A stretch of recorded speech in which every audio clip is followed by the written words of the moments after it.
가로주택 사업임에도 불구하고 조합 설립만 했는데도 시세가 오른 단지는 공통점이 있습니다. 그 두 가지 기억하시죠?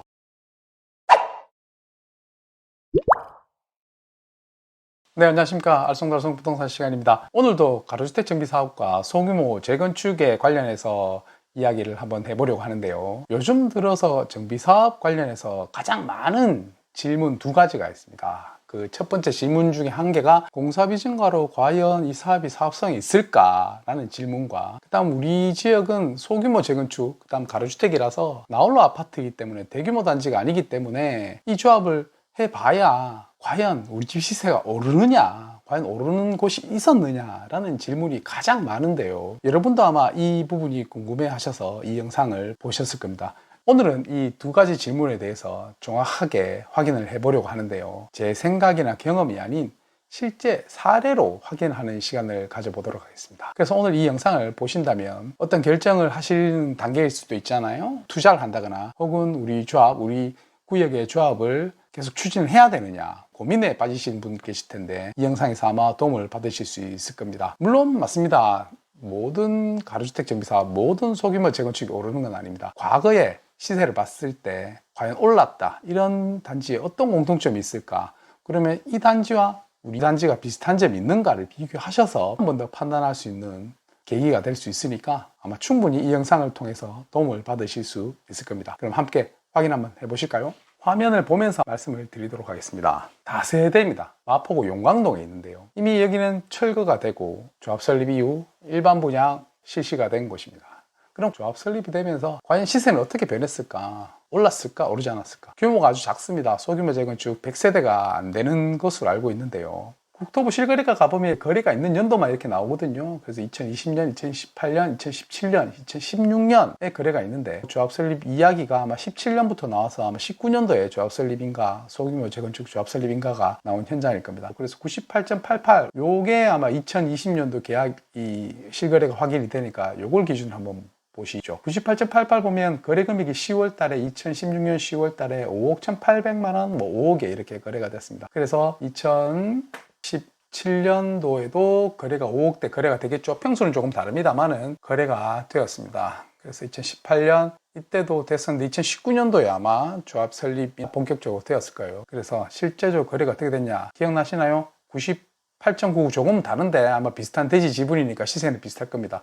9억 8천, 9억 6천, 좀 더 큰 거는 10억 5천에 매매가 됐습니다. 어떠신가요? 시세가 반영이 되지 않나요? 여기가 어디냐? 16년도에 한번 다시 확인해 볼까요? 16년도에 98.88이 돼 있습니다.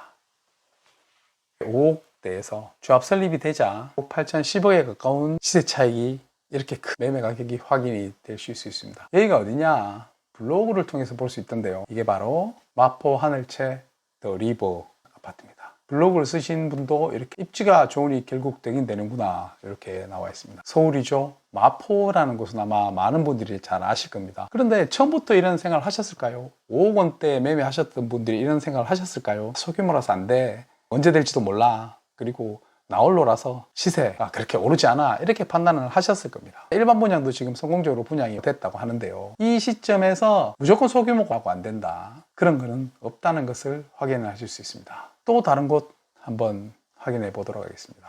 여기는 대구입니다. 범어동이죠. 누구나 많이 아시는 범사만사할 때 범어사동입니다. 범어사동인데요. 여기도 조합 설립이 되고 관리 처분을 앞두고 이주를 앞두고 있습니다. 가로주택 정비 사업 현장인데요. 과연 여기도 시세 반영이 되었을까요? 안 되었을까요? 확인을 한번 해보시기 바랍니다. 2021년도 각각 거래가 있었네요. 8년도에도 거래가 있었고요. 한번 볼까요? 전용 면적은 51.2 정도인데 1억 2천입니다. 18년 12월 때 1억 2천에 매매가 되었었고, 그 다음 2020년도에 매매가 1억 4천이 됐습니다. 조합 설립이 진행이 되면서 조합 설립만 되었는데 금액이 7억 후반 8억대가 됐죠. 1억 2천에 사신 분들은 투자 수익률이 어마어마하겠죠. 여기는 어딜까요? 가로주택 정비사업 현장입니다. 여기는 바로 범어동, 카페나 블로그에서는 이렇게 확인이 되네요. 경북매션 가로주택 정비사업입니다. 바로 경신고등학교, 많은 분들이 선호하는 고등학교죠. 경신고등학교 정문과 마주보고 있는 위치를 가지고 있습니다. 최근에 인근의 신축 아파트 힐스테이트 아파트가 84 기준으로 15억 8천, 16억까지도 매매가 확인이 되고 있습니다. 대구가 미분양에 많은 고생을 하고 있음에도 불구하고 이 지역은 이렇게 진행이 되고 있습니다. 여러분 어떠신가요? 가로주택이라고 소규모 재건축이라고 해서 나홀로 아파트라고 해서 다 오르는 건 분명히 아닙니다. 하지만 조합 설립만으로 이렇게 시세 차익이 나오면서 거래 금액이 달라지고 성공하는 현장도 분명히 확인을 하실 수 있는 것이죠. 그럼 여러분의 조합은 어떠신가요? 여러분이 보고 있는 현장은 어떠신 곳인가요? 이런 공통점에 찾아보셔서 판단을 하시면 결정에 도움이 되실 겁니다. 두 현장을 보시면 어떤 생각이 드시던가요? 가격 상승 지역의 특징이 있죠. 높은 수요가 있는 지역입니다. 한 곳은 양질의 직장이 있어서 수요가 있는 곳이고 또 한 곳은 우리나라에서 가장 중요하게 생각하는 학군지 수요가 있는 지역입니다. 그리고 두 지역의 공통점, 신규 공급이 어려웠다는 지역입니다. 이 두 가지 지역이 지금 영상을 보시는 시청자분이 생각하고 계시는 현장과 같은 점이 있는지를 확인해 보시기 바랍니다. 높은 수요가 있고 또 공급이 어려운 곳이라면 가로주택이든 소규모 재건축이든 진행을 하시면 될 것 같습니다. 그리고 또 한 가지 질문이 뭐였죠? 바로 공사비인데요. 공사비가 높아져서 조합을 진행한다고 해서 과연 사업성이 있느냐라는 질문에 대한 것도 확인해 보도록 하겠습니다. 기사를 한번 보시죠. 서울시의 한강 공공성 회복에 처음 재건축하는 동부 이촌동의 렉스 아파트의 조합원 추가 분담금이 5억 4,200만 원으로 결정이 됐답니다. 5억 원이면 큰 분담금이죠. 시공사인 삼성물산에 따르면 이라고 나와 있는 기사 한번 보시죠. 여기 보시면 공사비는 450만 원으로 일반 아파트보다 100만 원 정도 비싸고 초고층 특성상 외벽을 모두 커튼홀로 마감하고 기둥을 지탱하는 라멘주 구조고 공사기간도 길고 상계동을 모두 공사비 증액 요인이다. 아니 뭐 잘못된 거 아니야? 450만 원이라면 엄청나게 싼 금액인데. 네, 맞습니다. 이 기사가 2010년 약 14년 전의 기사입니다. 이때도 540만 원이라는 공사비, 지금 보면 아무것도 아닌데 그 당시에는 비싼 공사비였겠죠. 왜냐하면 평당 100만 원이 더 비싼 공사비로 나오니까요. 그 다음에 이 추가 분담금 확정하는 관리처분 총회를 하더라도 이게 소문으로 퍼질 수도 있는데요. 일부 조합원들은 분담금이 너무 많다며 반발한 것으로 알려졌다. 그리고 임금공인중개사 관계자는 현재 집값에 분담금을 합하면 18억 정도로 용산 지역에서 가장 비싼 한강자의 시티파크, 파크타워 시세 비싸다. 주변 시세가 크게 오르지 않으면 수익을 기대하기 어려워서 반발이 더 심한 것으로. 이거 지금 똑같죠. 15년 전이든 14년 전이든 현재든 모든 현장에서 나오는 공통적인 말입니다. 분담금이 너무 많다. 그 다음 시세가 더 이상 오르지 않으면 절대로 수익이 나지 않는다. 이런 것이죠. 그래서 이런 부분이 과연 어떻게 됐을까요? 한번 보실까요? 이 아파트가 바로 레미안 첼리투스입니다. 18억 가야 겨우 시세가 나온다는 그 아파트가 현재 매매 시세, 한국부동산원 시세가 37억입니다. 그 다음에 KB부동산도 한번 볼까요? KB부동산 약 46억. 그래서 실제로 올해 8월에 51억에 매매가 된 사례가 있습니다. 불과 10몇 년 전인데요. 이걸 어떻게 알 수 있을까요? 알 수 없습니다. 하지만 이 과거 사례를 보면서 그 당시에 14년 전 기사지만 지금하고 전혀 다를 게 없는 그런 기사 내용을 보실 수 있을 겁니다. 지금 시끄럽게 되는 조합 내부의 사정도 그 당시도 마찬가지였을 거고요. 자, 많은 조합이 겪고 있는 현상이 이런 소문입니다. 소문. 여론이기도 할 수도 있죠. 조합원의 이야기인데 조합원이 거짓말 하겠어? 당연히 좋은 의도로 하겠지. 물론 좋은 의도입니다. 악의로 하시는 분은 없습니다. 하지만 선의로 한 소문도 실제 사업 진행 과정에서는 다른 결과를 나타낼 수 있습니다. 아주 유명한 일화가 있는데 이걸 소개시켜 드리겠습니다. 의도치 않은 결과에 아주 유명한 이야기가 로베스피에르의 우유 가격 통제 이야기가 있습니다. 프랑스 혁명 당시에 이야기인데요. 내용은 이렇습니다. 물가 급등해가지고 식량도 부족하고 한데 우유 가격을 통제함으로써 많은 사람들에게 인위적으로 금액을 낮춰서 시민들의 바람대로 가격을 낮추기 위해서 통제를 하게 됩니다. 집행을 강제적으로 한 거죠. 그럼 시민들은 어떻게 하겠습니까?